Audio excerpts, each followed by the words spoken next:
Olá pessoal, estamos aqui para mais um vídeo. Cara, esses dias tem sido muito pesado para mim. Tem um versículo aqui que eu vou ler para dar base no que eu vou falar agora. O versículo que eu vou falar está lá em 1 Coríntios 10, 12. Aquele, pois, que pensa que está de pé, olhe para que não caia. Às vezes nós estamos tendo uma vida de relação com Deus, intimidade com Deus constante, diária. Aí, um determinado momento da caminhada, nós percebemos que nós meio que já estamos bem fortes, tal, no espírito, nós estamos conseguindo escutar a voz de Deus, nós perguntamos algo para Deus, Ele responde, ou nós estamos totalmente em paz, nós estamos conseguindo levar a palavra, nós estamos conseguindo pregar para as pessoas, nós estamos conseguindo cantar e, de alguma forma, levar o Evangelho. Aí, nossa intimidade com Deus está bom, tá tudo... Não tem quando tá tudo certo, não tem nada errado, quando tu tá caminhando assim plenamente. Pois é aí que tu tem que tomar muito cuidado. Na verdade, toda a vida de um cristão tem que ser cheia de cuidado, mas em especial quando a gente está de pé. Porque quando a gente está de pé, como lá em 1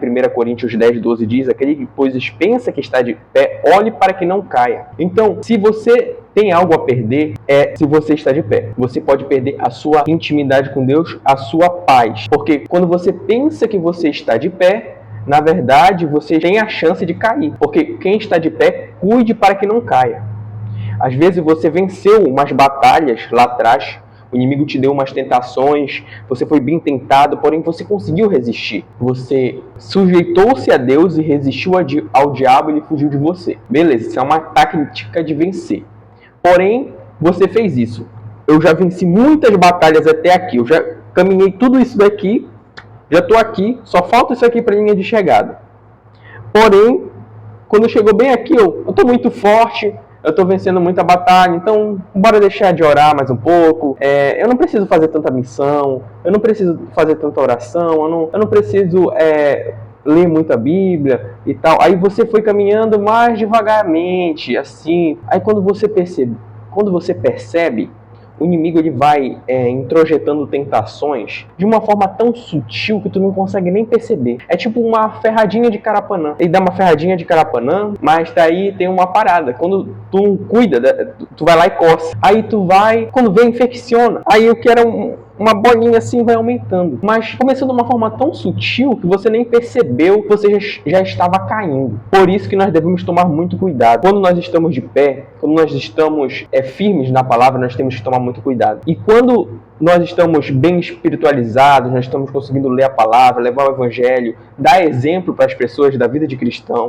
às vezes surge a oportunidade de nós alimentar mais a nossa carne. Quando essas oportunidades que aparentemente não são pecados e realmente não são, por exemplo, passar um final de semana inteiro comendo besteira, tendo oportunidade de falar besteira, mas aí você consegue se controlar, aí você tem comportamentos que não deveria e tal, são pecadinhos sutis que vão aparecendo, pecadinho da gula, aí vai uma coisa mais sutil, aí você dá vazão, dá uma olhada errada, aí você peca em pensamento. Aí vai vindo coisas pequenas. Essas coisas pequenas são suficientes para o inimigo ter brecha. E quando você está de pé e você dá essas brechinhas, ele já sai metendo o pé. Ele vai tentando aumentar e vai introjetando os pensamentos negativos. Ele vai lançando as setas. Porque o pecado é uma forma dele diminuir a sua fé. Ele diminui o nível da sua fé. E com a sua fé diminuída, você não tem condições de conseguir resistir ao mal, resistir ao diabo. Aí, quando você se percebe, você já está em um nível de tentação muito grande. Tem um exemplo muito clássico, que é a história de Adão e Eva. Tem uma pergunta muito... Antes de eu entrar nesse assunto, vou fazer uma pergunta aqui para você responder. Tentação é pecado? Ser tentado significa que você está cometendo pecado? Não, não significa que você está cometendo pecado. Porque está escrito, deixa eu ver aqui, Hebreus 4,15. Porque não temos sumo sacerdote que não possa compadecer-se de nossas fraquezas, porém um que como nós em tudo foi tentado, mas sem pecado. Sabe de quem está falando aqui? Jesus Cristo. Jesus Cristo, ele foi tentado em todas as áreas. Lá no deserto aparecem apenas algumas tentações que o inimigo fez no momento de fraqueza. O inimigo ataca no momento de fraqueza. Ou na fraqueza de quando você dá vazão a pequenos pecadinhos, ou quando você dá vazão a perder tempo e não dedicar esse tempo a Deus, ou seja, enfraquecer o teu espírito. Quando você dá essas pequenas brechas, o inimigo ele tem a oportunidade de entrar. Porém, Jesus Cristo nos ensina. Quando ele foi lá no deserto, no momento que ele sentiu fome, ele foi tentado usado pelo inimigo. Ou seja, o inimigo, ele aproveita as brechas que nós damos para ele atacar. Ele sempre vai lá onde nós estamos mais fracos, ele vai na nossa fraqueza. Porém, nós temos que resistir ao inimigo. Aí tem outras pessoas que dizem assim, é tudo pela graça, então eu posso errar o tanto de vezes que eu quiser, que aí eu não vou poder cometer pecado. Aí eu te pergunto, você é que nem Pedro? Não, Senhor. Espera um pouco, eu vou te negar 3 vezes, mas depois eu me arrependo. Esse é o amor que você sente por Cristo? Você faria alguma coisa desse tipo com o seu filho, se você tem filho ou filha? Não, filho. Fica 3 dias aí sem comer, que depois eu trago comida pra você e te peço perdão. Duvido um pai fazer isso com um filho ou uma filha. Isso não faz sentido. Então nós podemos perceber que o amor, quando a gente ama mesmo alguém, a gente não tem coragem de fazer certas coisas. O temor a Deus é não ter coragem de cometer o pecado. O pecado ele vem para nos destruir, para enfraquecer nossa fé. Um abismo leva a outro abismo. Então, quando nós damos vazão a um abismo, esse abismo vai chamando outro abismo, que vai chamando outro. Mas não pense que vai ser, ontem eu estava bem, hoje eu já estou ruinzão e já vai acontecer toda desgraça. Não. O pecado pode ser algo gradual. Às vezes pode ser muito rápido ou algo gradual. Porque quando você está forte na fé, você está mais um pouco arisco, se assim posso dizer. Você está mais um pouco esperto. O inimigo vai colocando coisinhas bem sutis. Perda de tempo nas redes sociais. Aí vai aumentando aquele tempo. Aí você vê um filme que você gosta, mas não é de Deus. Mas também não dá para dizer que é tanto do diabo, assim. É um meio termo. Você tem que saber que o meio termo já é de Satanás. Nós, como cristãos, devemos colocar apenas coisas que vão agregar na nossa vida, que vão nos fortalecer. Não estou dizendo para você não se abster de tudo. Nós devemos saber medir as coisas na quantidade certa. Em Provérbios está escrito, achar-te mel, come apenas o que te basta.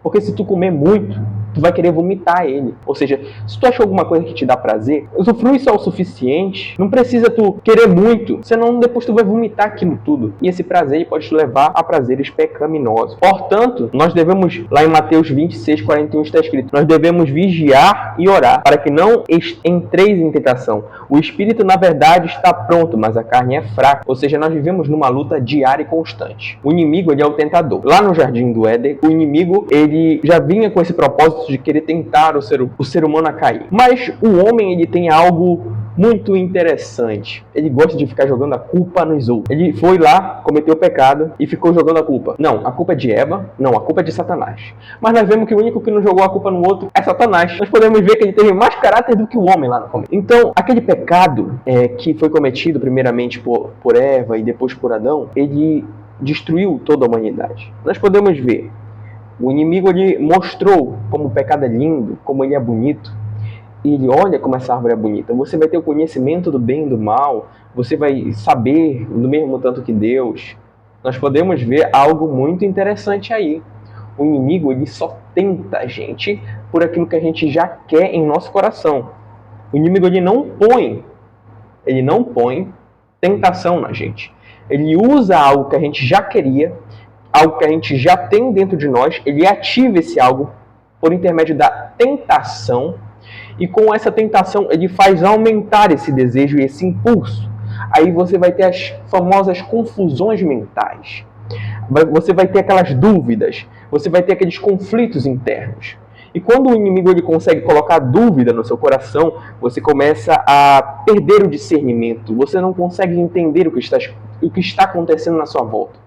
Às vezes você já tinha certeza antes do que você devia fazer, mas pelo fato de você começar a dar essas brechas, a dar esses espaços para o inimigo atacar, ele começa a colocar essas dúvidas, e essas dúvidas geram um certo conflito dentro de você. E esse conflito ele vai te destruindo, de dentro para fora. Esse conflito pode te fazer ter ansiedade, pode te fazer ter um monte de coisa. E quando a sua mente está fraca, ele consegue usar de artifícios mais poderosos, assim posso dizer, para te destruir. Então nós devemos sempre ter o entendimento do que o inimigo ele está rondando, ele está espreita como um leão rugindo. Não é ele que coloca a tentação na gente, mas sim nós que somos tentados por aquilo que já está dentro de nós. Aí você me pergunta, bom, por que Deus coloca uma árvore lá no meio do jardim para que isso acontecesse? Que sentido tem isso? Bom, é o que Deus já pede para nós desde o princípio. Aquela árvore lá era um símbolo de domínio próprio e de amor. Nós podemos ver que é algo primordial. Se o ser humano tivesse domínio próprio para conseguir diminuir a sua carne e aumentar a força do seu espírito, ele conseguiria suportar e resistir ao mal, para que o mal fugisse dele por intermédio de Deus. E preste bem uma atenção. Se o homem ele fosse fazer uma demonstração de amor a Deus, ele não teria comido do fruto, mas ele comeu e desobedeceu e desagradou ao Pai, mostrando uma falta de temor à palavra de Deus. Porque o temor é não ter a coragem de fazer aquilo que desagrada a pessoa que você ama. Então nós podemos ver aí que o mal ele foi introjetado por uma quebra de princípio. Deus queria ver se o homem ia ter mesmo esse domínio próprio, por conta do livre-arbítrio que foi concedido.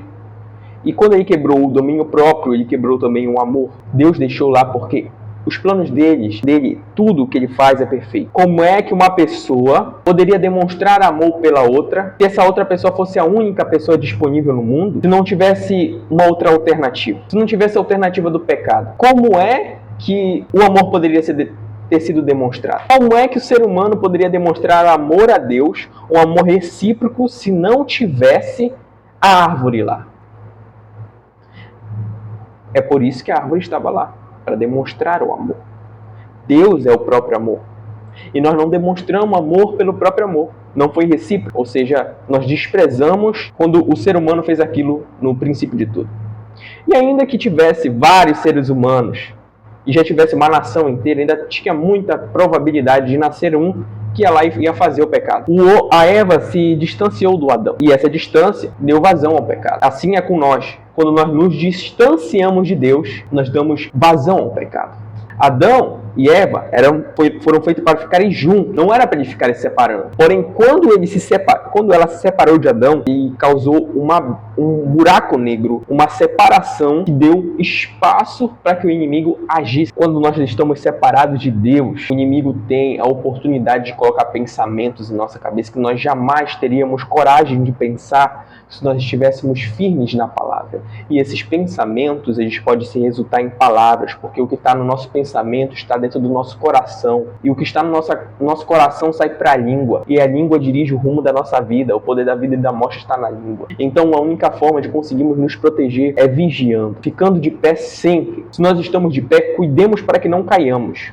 As pessoas às vezes pensam que a graça ela é simplesmente para a gente se arrepender quando peca. Mas a graça também é usada para que nós consigamos resistir ao mal. Jesus Cristo deu exemplo. É sim possível resistir a esse mal. É sim possível resistir às tentações. É sim possível resistir às provações.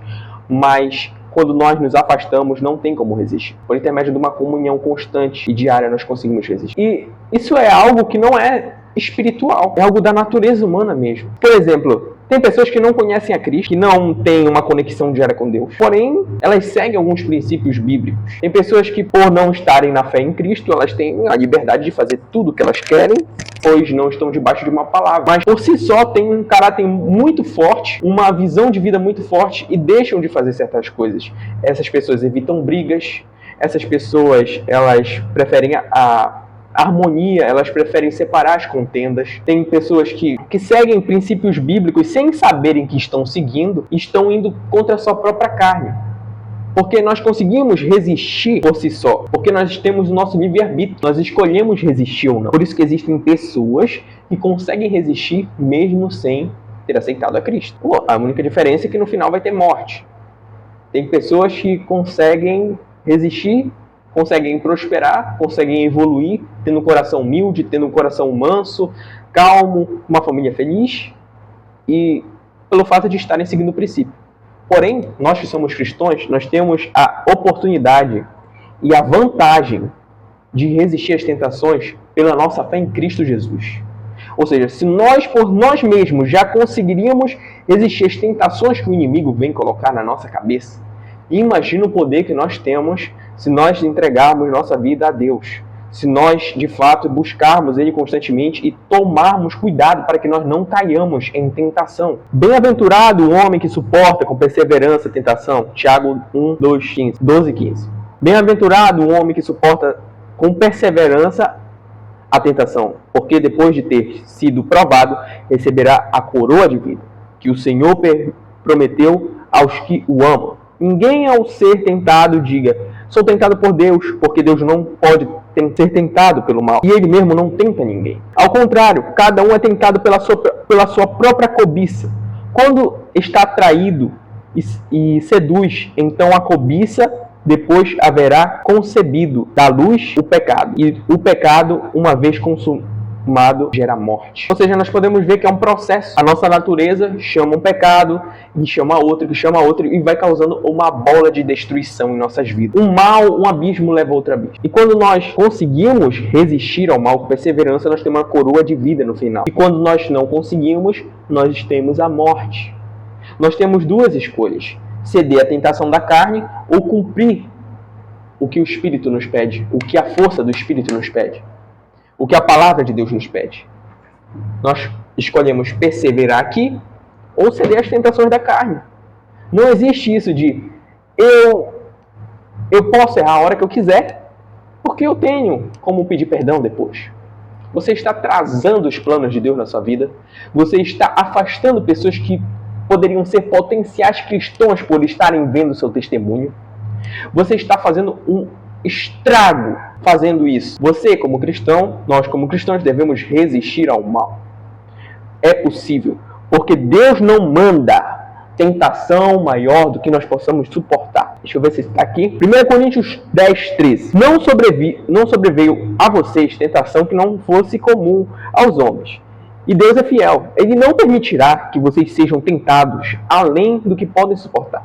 Mas quando forem tentados, de mesmo providenciará um escape para que possam suportar.